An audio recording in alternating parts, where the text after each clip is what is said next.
Think about this for a second. How could a conflict happening thousands of miles away actually affect your life right here? Seems distant, doesn't it? It does.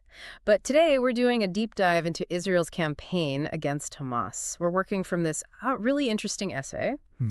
and it argues that this whole situation isn't just regional. It claims there are real, tangible benefits for Western countries, for us, and that it's part of the bigger picture in combating radical Islam.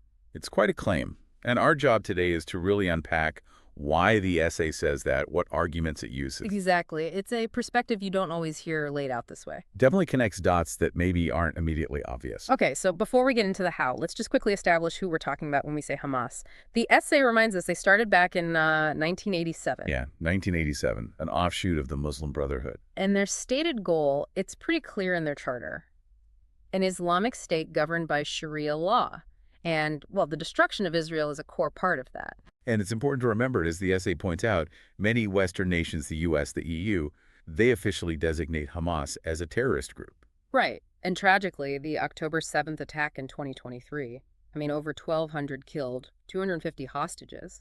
That just showed their capacity for violence in a really stark way. That event is really central to the essay's framing. It sees it as underscoring the immediate threat, not just to Israel, but potentially to regional stability. Okay. So let's tackle this first big idea from the essay, Hamas as a global security threat. How does the essay make that link?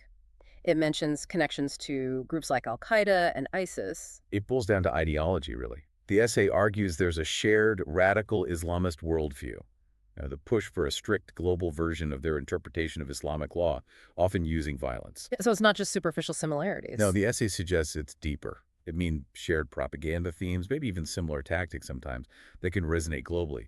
They could potentially inspire actions far away from Gaza. And that seems to have real-world consequences for the West. The essay brings up a 2023 report from the U.S. Department of Homeland Security. That's right. And that report specifically warned about Hamas potentially inspiring lone wolf attacks, individuals radicalized online acting out in Western countries. That sounds like a pretty direct link. It is. And we saw something tangible, didn't we? After October 7th, Hamas called for a global jihad, and the Anti-Defamation League tracked this huge spike, 360% in anti-Semitic incidents in the U.S. Wow, 360%. That really shows how rhetoric from over there can echo over here. Absolutely. It has a direct negative impact. So the core argument in the essay here seems to be, by Israel degrading Hamas's military power, they're essentially reducing a source of fuel for global terrorism. Exactly. It's cutting off, or at least weakening, their ability to project that influence, to inspire others, and maybe even coordinate with other radical groups globally. So less capacity for Hamas means potentially less risk elsewhere. That's the logic presented, yes. A tangible security benefit for the West is how the essay frames it. Okay, so that's the threat aspect. The essay then pivots to Israel's role, presenting it as a key partner for the West in this broader fight against radical Islam. It's not just about Israel's own security. Right. The argument is that Israel's actions align with defending values. The West also holds dear things like democracy, individual liberties.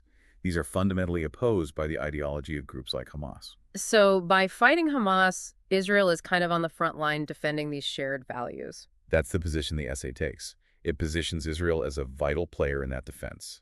And the essay backs this up by talking about Israel's actual operations, like Operation Iron Swords after October 7th, targeting Hamas's infrastructure, rockets, tunnels, leaders. And it cites some figures. Yeah. The IDF claimed by 2024 they'd taken out over 70% of Hamas's rocket capabilities, eliminated key leaders like Yahya Sinwar. What's the wider impact of that, according to the essay, beyond just stopping immediate attacks? Well, degrading their war-making ability is one thing, but crucially, for the global angle, it weakens their ability to pump out propaganda, to create those narratives that inspire radicals elsewhere.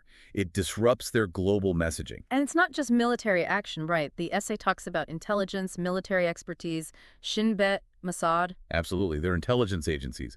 The essay highlights their track record in disrupting plots, and importantly, sharing intelligence with allies. How does that benefit the West directly? Well, the essay mentions a 2023 NATO report praising Israel's role in disrupting Iran-backed networks, including Hamas, and you see close U.S.-Israel collaboration against Iranian proxies.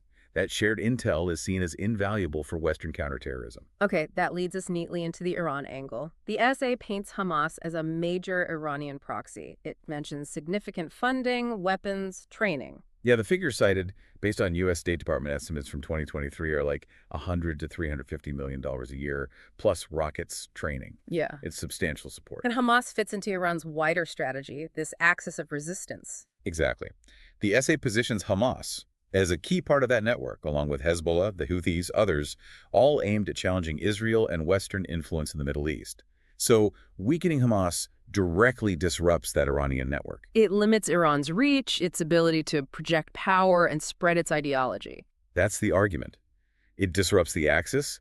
It also potentially disrupts weapons pipelines.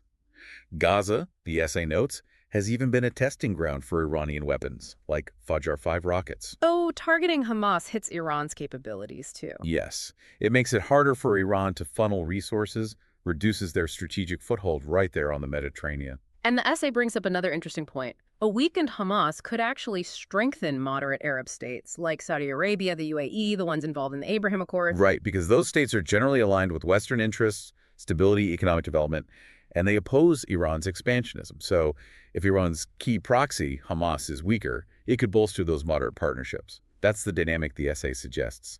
Interesting. Okay, let's shift to the values aspect.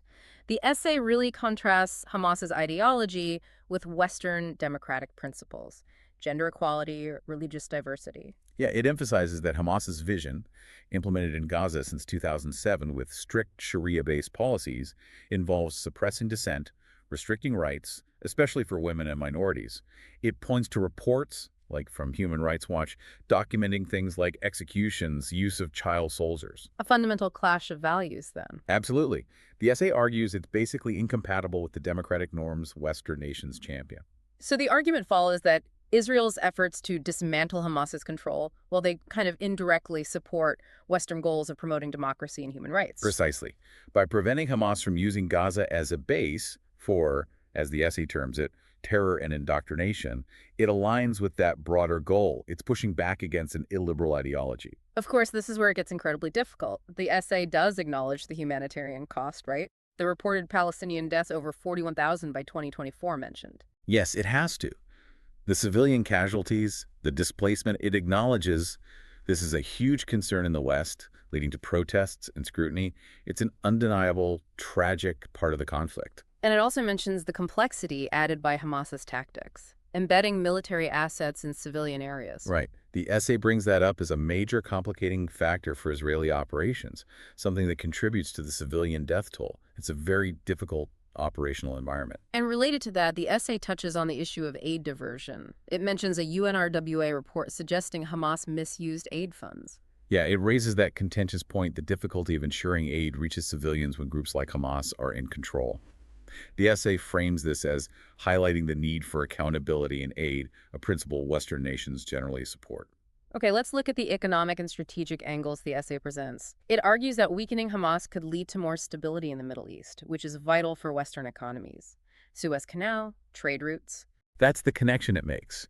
It points to things like the Houthi attacks in the Red Sea linked to Iran and how those disruptions hit global supply chains, cause inflation back in the West. So less instability there means fewer economic shocks for us. That's the argument. By tackling a source of that instability, like Hamas, Israel's actions could help mitigate those economic risks. And beyond just preventing negatives, the essay highlights positive economic links too. Israel's tech sector, security innovations like Iron Dome. Right. The Iron Dome's high interception rate is one example, but it's broader cybersecurity, AI, drones. The essay argues that Israel's security needs drive innovation that benefits Western economies too.